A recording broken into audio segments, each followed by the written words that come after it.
Comment ça va? Salut. J'ai l'honneur de recevoir monsieur Jawed Zaïri. On était tous dans le même hôtel, tu sais, il y avait Xavi, il y avait Puyol. On est parti pour objectif d'aller très loin dans cette compétition. Ils ont mis en place une tactique pour nous empêcher de jouer, de produire notre football aussi. Ma mère, à chaque fois qu'elle est venue me voir à la CAN, on n'a jamais perdu. Quand elle était venue à la CAN, je leur ai dit aux joueurs. Et ma mère, quand elle vient, Aucun risque. après ma carrière, on est là.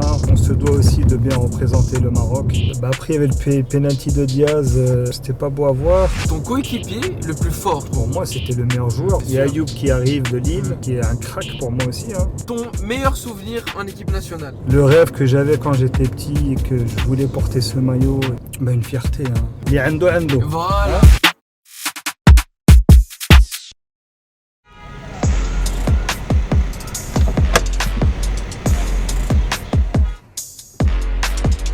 Salut Jawed. Comment ça va? Salut, comment il va? Tu vas bien? La forme? Alhamdoulilah. Alhamdoulilah. Merci d'être avec nous.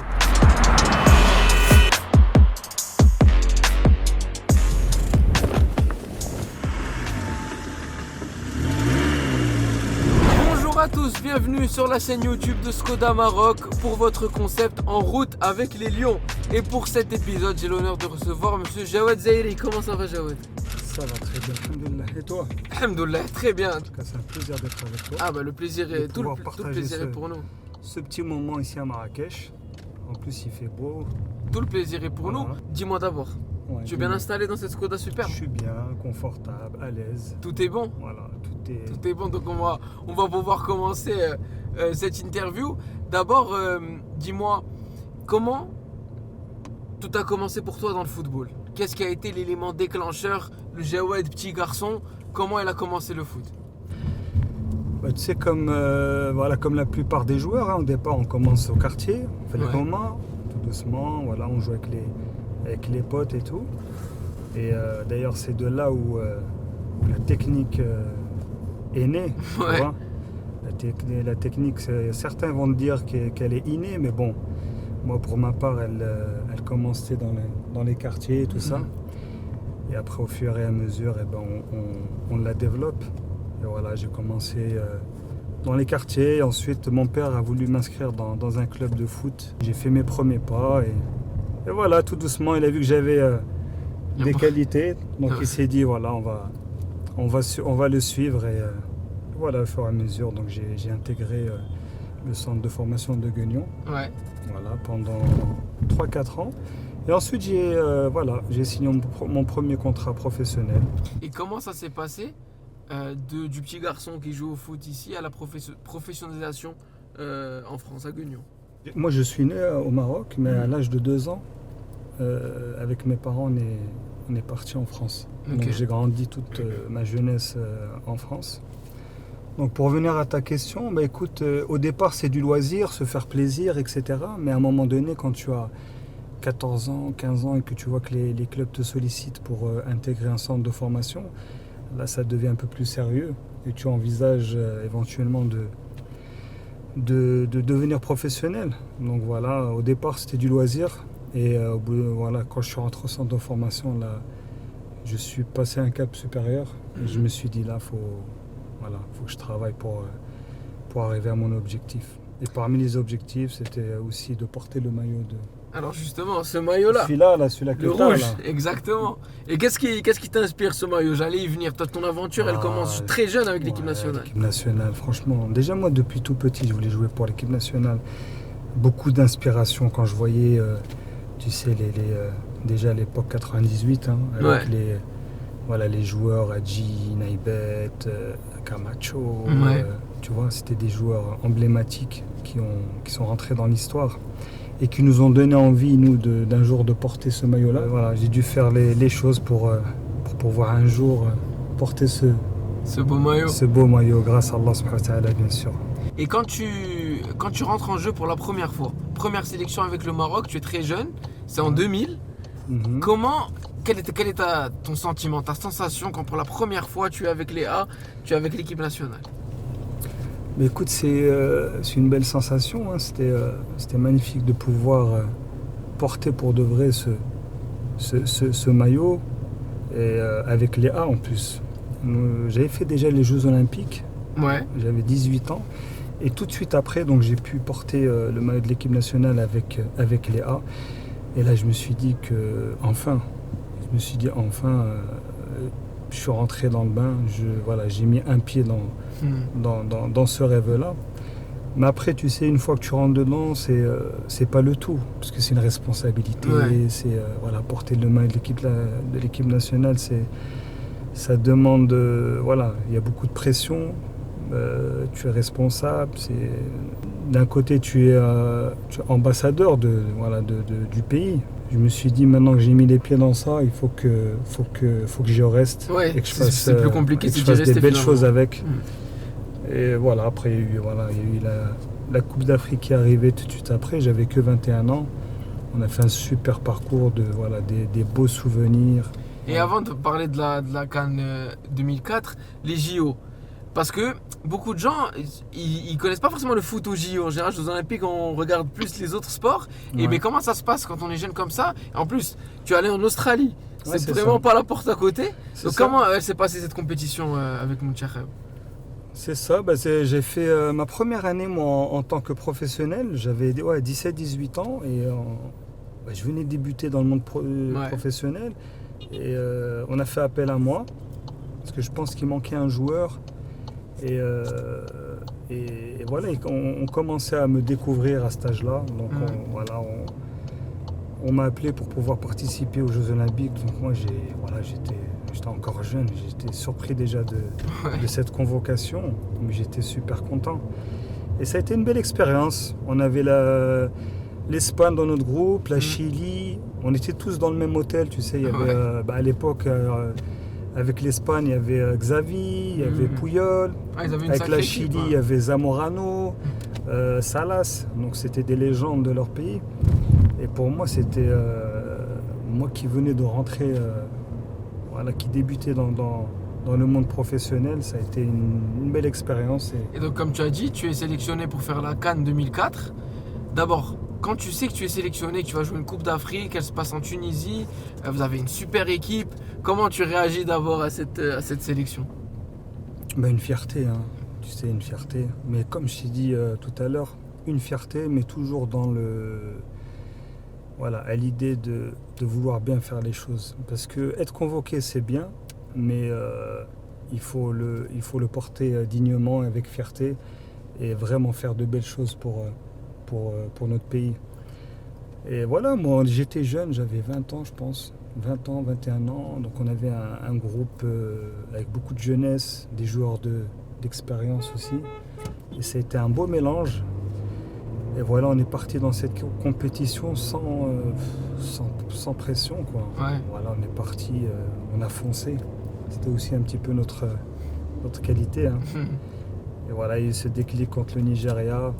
Première victoire contre l'une des meilleures équipes de l'histoire du Nigeria, avec Kanu, Okocha, Amonike, Taribo West en défense. Donc le fait qu'on a gagné cette équipe-là, ça a tout de suite créé la surprise, et on a donné un message fort pour les supporters, pour les autres nations. Et quand vous commencez la compétition, Ouais. est-ce que tu vois entre vous, avec les coéquipiers, vous vous dites on sent, on peut faire quelque chose, on va faire quelque chose, ou vraiment pas du tout? C'était une surprise pour vous, vous êtes bien entendu sur le terrain et ça s'est passé comme ça naturellement? En fait, nous on est parti sans pression. Ouais. Et on est parti pour objectif d'aller très loin dans cette compétition. Ouais. Mais on se fixait pas, on y allait doucement, parce qu'on savait qu'il y a des étapes pour arriver bien sûr à la finale. Bien On sûr. savait qu'il fallait battre de grosses nations avant de pouvoir atteindre la finale.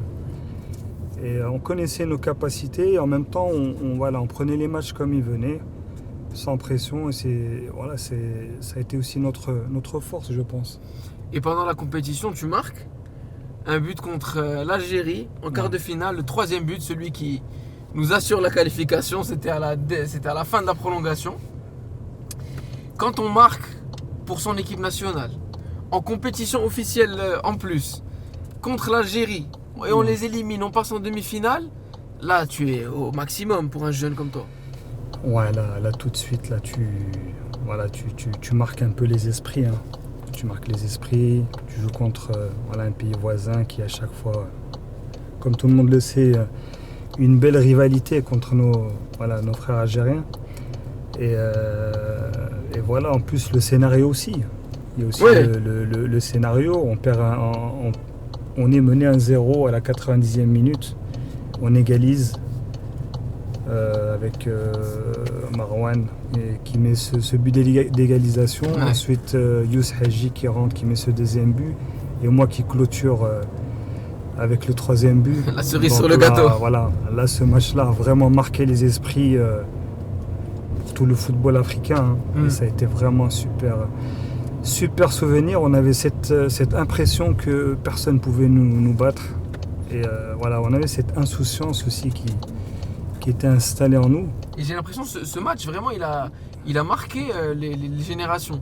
C'est-à-dire qu'au-delà de ceux, par exemple, moi, j'étais trop petit pour regarder ce match, j'étais trop jeune, donc je ne l'ai jamais vu. Mais je connais quand même le Maroc-Algérie, quart de finale de la CAN 2004. C'est un match, vraiment, vous avez marqué l'esprit des Marocains.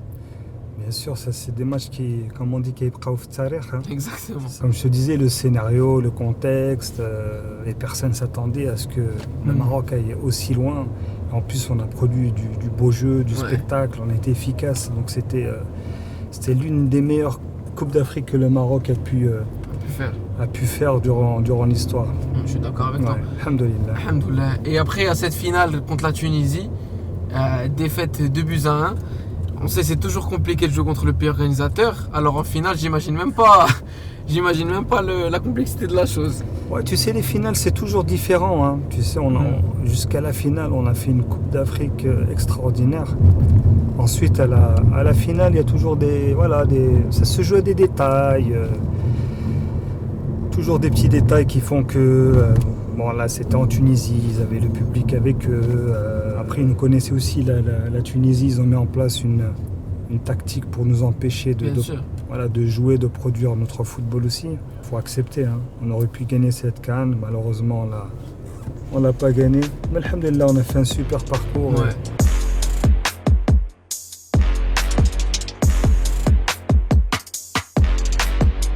Et à la fin de la CAN, donc il y a finale, deuxième place, et vous êtes reçu par Sidna, Sa Majesté le Roi du Maroc, l'Ensro, qui vous reçoit au palais et vous êtes décoré à ce moment-là. Après la finale de la Coupe d'Afrique, donc il y a Sa Majesté l'Ensro qui appelle, je pense qu'il avait appelé le commandant. Ouais. Et voilà, donc il était très content, très fier de nous, de ce qu'on avait produit durant cette CAN, et il nous a tout de suite invités voilà, il voulait nous accueillir dans son palais à Agadir. Ouais. Donc c'est des choses qui restent gravées, qui font plaisir. Et c'est à ce moment-là que tu te dis que voilà, le rêve que j'avais quand j'étais petit et que je voulais porter ce maillot et que je voulais faire des belles choses pour ce maillot, c'est la finalité, c'est ça en fait. C'est de pouvoir être aussi accueilli par notre roi, l'Ensro, il était fier de nous et ça fait toujours plaisir quand tu vois que ton roi est fier du travail, de ce que tu as fait, tu vois. Et ça doit être aussi une fierté personnelle pour la famille. Aussi, après, il y a la famille aussi qui était aux anges, qui est très content pour moi. Et voilà, ils sont venus aussi me voir à la CAN. Hein. Ils sont venus là-bas, nous encourager. Il y avait ma mère aussi qui était là-bas, qui discutait avec les joueurs. Ma mère, à chaque fois qu'elle est venue me voir à la CAN, on n'a jamais perdu. Hein. Ah. D'ailleurs, à chaque fois, c'est même pas que la CAN. Hein. C'est en match. Même quand je jouais, tu sais, en club, tout ça, à chaque fois qu'elle venait, je perdais pas mes matchs. Et là, je me souviens que quand elle était venue à la CAN, je leur ai dit aux joueurs, écoutez, ma mère, quand elle vient, il n'y a aucun risque. On perd pas. Ça va bien se passer. Du moment qu'elle est là, on va pas perdre. Elle était là, elle discutait un petit peu avec les joueurs, donc c'est des bons moments, tu vois. Ouais, ça fait des souvenirs aussi incroyables. C'est des bons moments, alhamdoulilah. Ça fait des souvenirs. Ouais. Et toi, pendant ce temps-là, d'un point de vue plus personnel, en club, tu joues à Sochaux, qui est un club historique du championnat de France. Ouais. Tu gagnes même un trophée avec eux, la Coupe de la Ligue, tu joues l'Europe. Exactement. Et il faut savoir, pour les plus jeunes qui nous regardent, qu'à l'époque, de jouer l'Europe, qui était la Coupe de l'UEFA, l'équivalent de l'Europa League ou la Ligue des Champions, il y avait très peu de joueurs de la sélection qui jouaient ces compétitions européennes. Donc tu étais vraiment dans l'élite du football marocain. Bien sûr, on est compté vraiment au bout des doigts, les joueurs marocains qui jouaient dans des grosses écuries en Europe. Hein. Déjà en France, on n'était pas beaucoup. Hein. Il y avait Youss, Marwan, Abdeswadou, Walid. On n'était pas beaucoup à jouer en France dans le championnat français. Maintenant, il y en a beaucoup plus. Voilà. Donc avant, on se devait de... c'est un petit peu mon avis. On se devait de se donner beaucoup plus, de travailler beaucoup plus pour pouvoir réussir dans le football. Voilà, je suis content d'avoir en tout cas réussi ce que je voulais faire, même si bien sûr je pouvais faire mieux. Hein.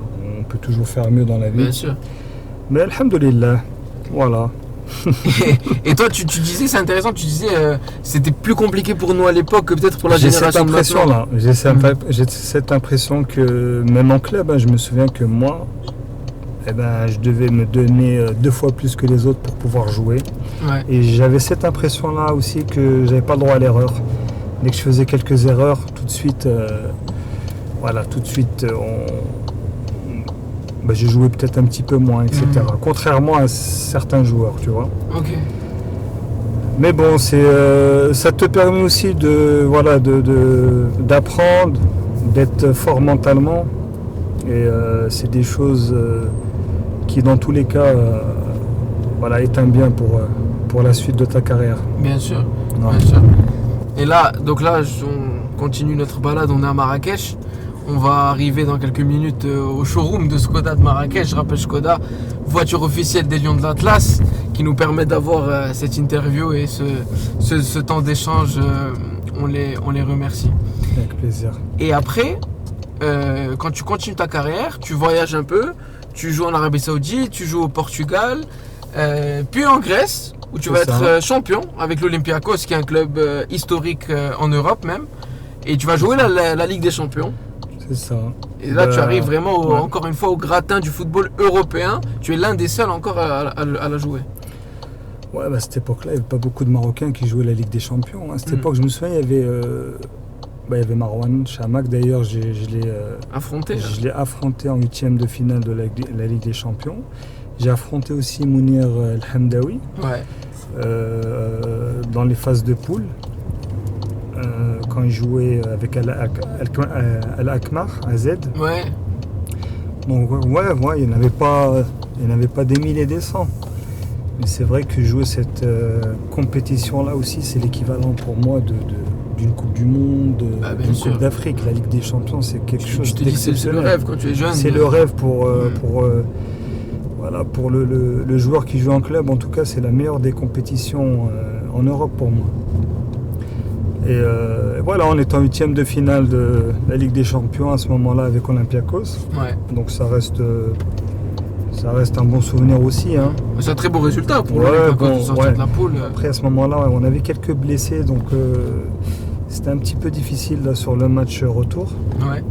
Et après, en parallèle, toujours avec l'équipe nationale, vous disputez les qualifications Coupe du Monde 2006. Ça passe pas loin du tout, ça passe à 1 point. Un point, un but, on peut même dire un but. Un but, oui, un but en fait. Parce que tu marques un but, par exemple, contre la Tunisie, et tu fais la Coupe du Monde.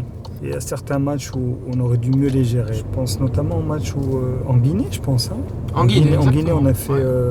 Guinée-Conakry, Guinée-Conakry, c'était un match largement à notre portée, même en Tunisie, chez eux. À chaque fois, ils reviennent au score. Donc, comme je te disais, des fois le football ça se joue à des petits détails qui par la suite fait une grande différence.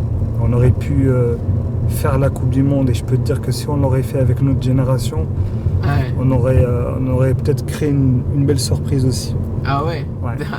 Mais en même temps, à l'époque, jusqu'à il n'y a pas longtemps, c'était tellement compliqué pour les pays africains de se qualifier.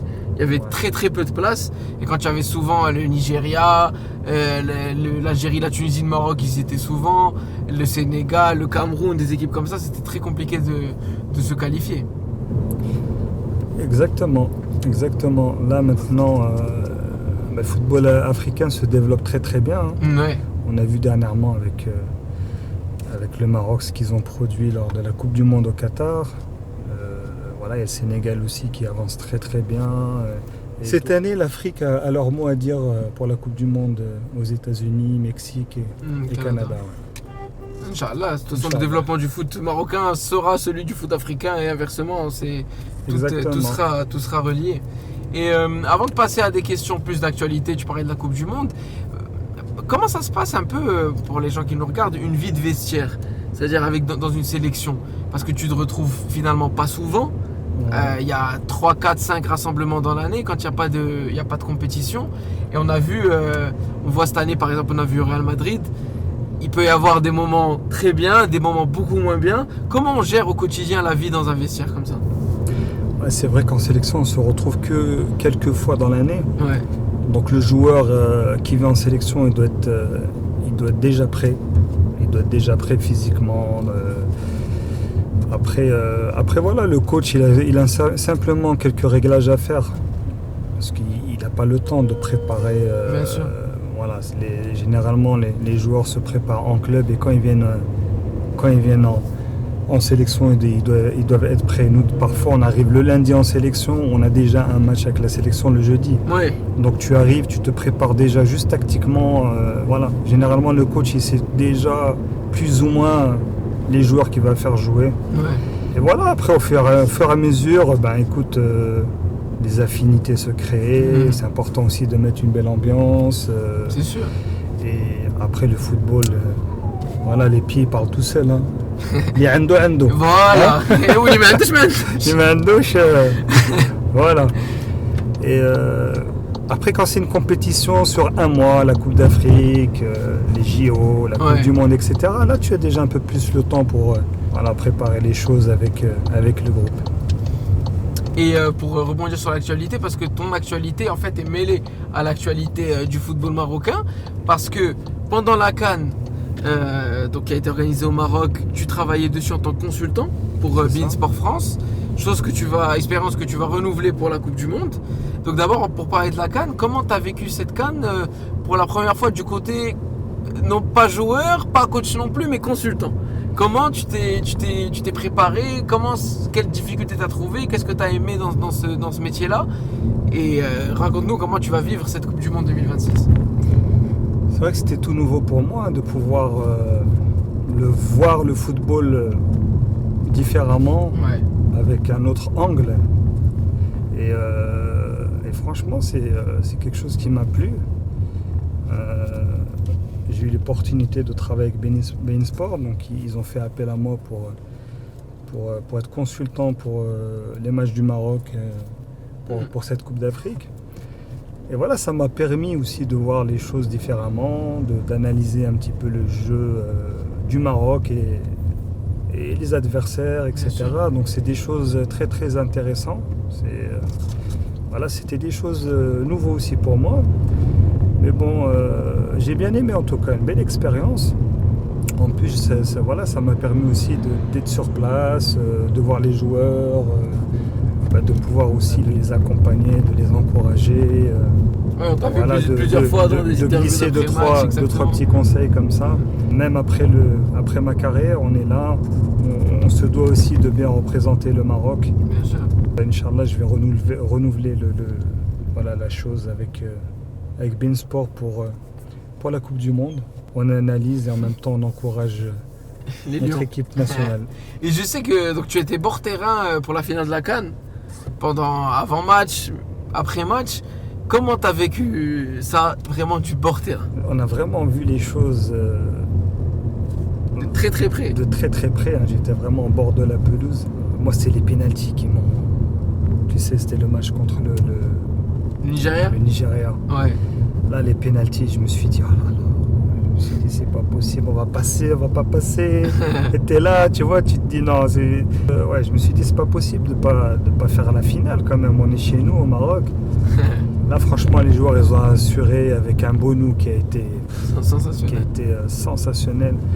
Et par rapport à la finale, quand tu rentres dans cet espace-temps où tu as Brahim qui rate son penalty, puis Ouais. les joueurs sénégalais, enfin d'abord les joueurs sénégalais qui sortent du terrain quand ils sifflent. Comment on vit ça du bord du franchement, terrain? ça a été un peu difficile parce que Parce que aussi, je pense qu'on comprend pas ce qui se passe un peu. On était passé. Moi, je regardais les joueurs, je regardais le public. Je voyais tout le visage, les visages du public qui ne comprenaient pas. C'était pas beau à voir. Et après, il y avait le penalty de Diaz. Et j'entendais autour de moi toute cette pression, toute cette... Des gens qui n'étaient pas d'accord, des gens qui se plaignaient, des gens qui te disaient si on marque, ça va créer beaucoup de polémiques, tu vois. Ouais. Parce que les gens vont commencer à dire des choses sur nous. Certains disaient autant ne pas marquer pour éviter C'est le problème. tous ces problèmes. Donc moi j'ai vécu la chose, franchement j'ai pas trop aimé. C'est des choses qui m'ont un peu... C'est des choses qu'on n'aime pas dans le football et dans des le choses sport. qu'on n'aime pas voir dans le football. Tu sais, moi j'aime bien le beau football. Le football c'est avant tout, c'est une fête. Voilà, c'est une fête et en plus nous, tu sais, nous avec les Sénégalais, franchement d'habitude on s'entend super bien. Ouais, Tu vois. Moi j'ai joué avec des Sénégalais même en club et je m'entendais super bien avec eux jusqu'à maintenant, tu sais. Donc c'est des choses qu'il faut éviter, tu vois. Maintenant il faut tourner la page.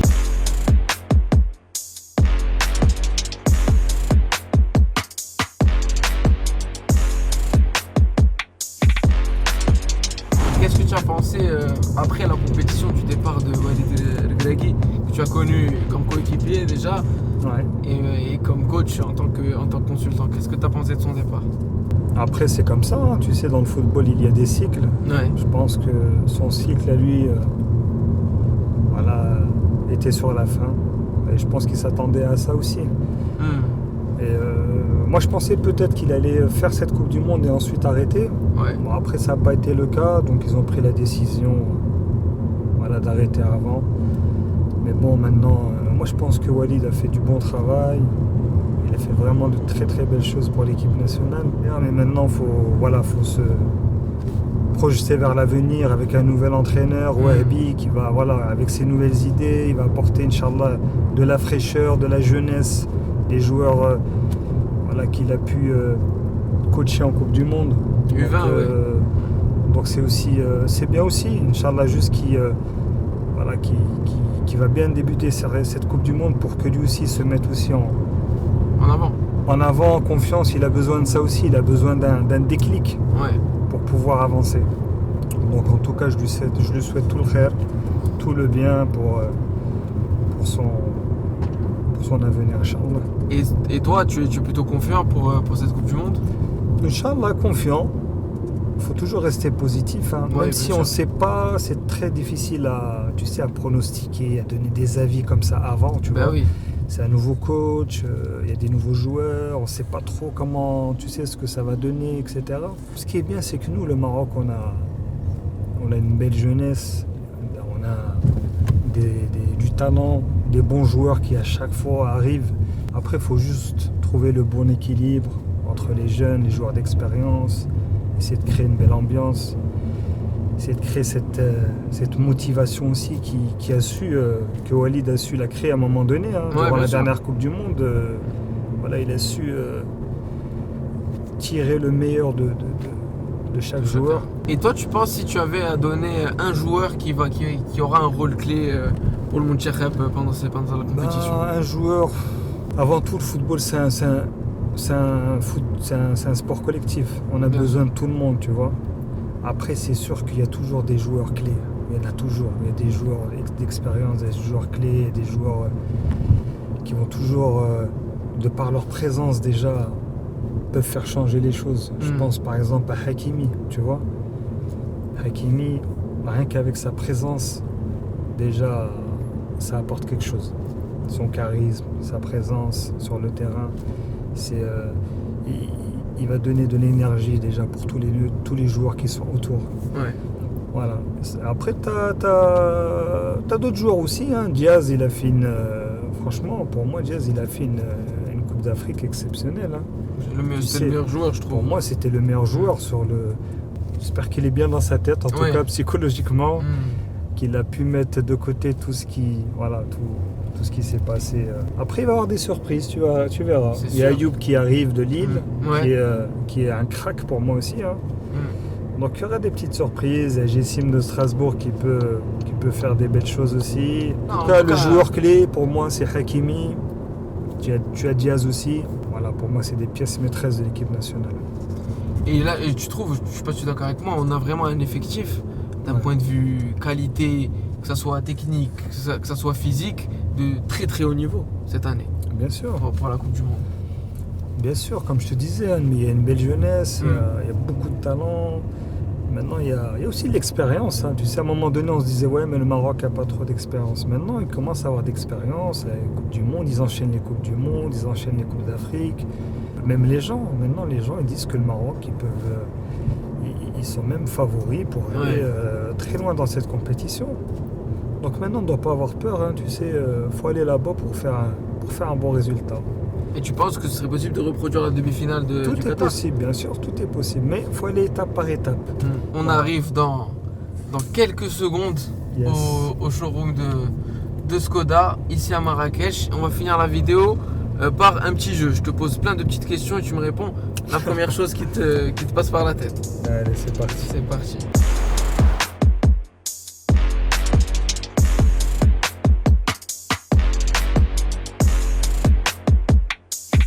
Ton meilleur souvenir en équipe nationale? Le parcours de la Coupe d'Afrique 2004. Au contraire, ton pire souvenir avec l'équipe nationale? Mon pire, je dirais ma blessure en Coupe d'Afrique d'Égypte. J'ai pas En pu 2006, jouer. ouais. Voilà, j'ai pas pu jouer, j'étais blessé à la cheville. Ton coéquipier le plus fort avec qui tu as joué avec Montserrat? Il y en a eu, hein, franchement, il y a eu des. Je dirais Chamak, allez. Marwan. Je dirais Marouane, allez. Le sélectionneur qui t'a le plus marqué? Alors pas forcément le meilleur, mais en tout cas, celui qui pour toi a été le plus important, le plus impactant. Je dirais Badouzaki. Hein, avec, Pas de deux équipes. Et enfin, ton but préféré avec l'équipe nationale? Si tu en as un. mon but préféré ou mon plus beau but ou... Celui que tu veux. Ou Ouais. les deux. Ouais, parce qu'il y a des beaux buts Ouais. spectaculaires et des buts importants, tu Ouais. vois. Je dirais le but contre l'Algérie, Ouais. tu vois. Après, j'ai eu des beaux buts aussi. Par exemple, la demi-volée que j'ai mis contre le Kenya. Ça a été un beau but aussi. Ouais. Voilà. Ok. Alors, on est devant le showroom, ça y est, on y arrive dans quelques instants. Juste pour rappeler, on tourne cette vidéo ici à Marrakech. Toi, tu étais à Marrakech pour un événement, pour soutenir une association, pour C'est soutenir ça. l'association marocaine qui lutte contre la mucoviscidose. C'est Exactement. une cause qui nous tient forcément tous à cœur et c'est important, c'est important pour moi de le rappeler, ici. Exactement. C'est très important, tu sais, on est là aussi pour aider comme on peut. Voilà, c'était un événement pour moi important. Ça nous a permis aussi de se retrouver, tu sais, avec des Parce qu'il y anciens avait beaucoup joueurs, des d'anciens joueurs, ouais. personnalités. Et quand on fait cela aussi pour des bonnes causes, eh ben on le fait avec plaisir. Et bravo, courage aussi aux personnes qui travaillent pour cette association parce qu'ils font un travail Formidable. extraordinaire. On est arrivé au showroom Skoda. Let's go. Let's go.